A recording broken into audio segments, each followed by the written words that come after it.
There are different type of brushes inside of GIMP, and one of them is MyPaint brushes. So in order to access MyPaint brushes, you need to go around over here and click and hold on the brushes section, and over here you can see that MyPaint brush is an option. So if I were to go around over here, then you can see that I got a brush right here. So I can simply go around and draw it.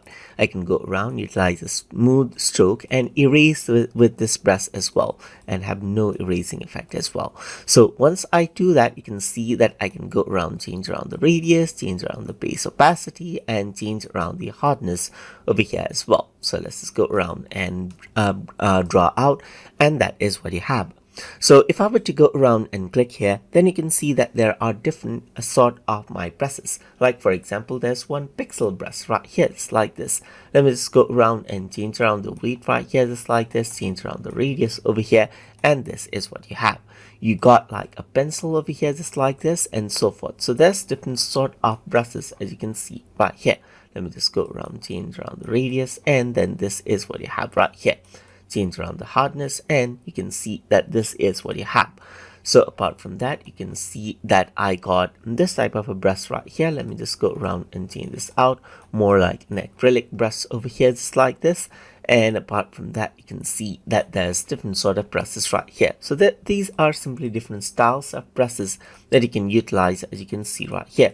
Like this bubble brush over here, which is interesting. So let's just go around, change around the radius, and it's more like a bubble brush, as you can see right here.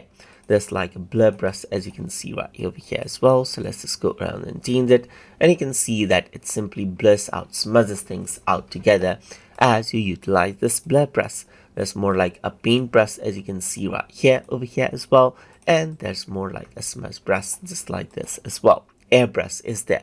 So there's more like let's say the airbrush over here, and there's paintbrush right here, there's pencils, as you can see right here, and so forth. There's basic brush over here, there's like ball pen over here, just like this, and you get different effects, as you can see right here, just like this. And these are the MyPaint brushes, which has lower set of properties, but you can see that they are quite unique on its own right here. There's like acrylic brush right here, just like this. You can change around the radius, and you get the effect just like this. So that is how you can access and use MyPaint brush inside of GIMP. So I hope you guys learned something as always, and as always, please like, comment, share, and subscribe.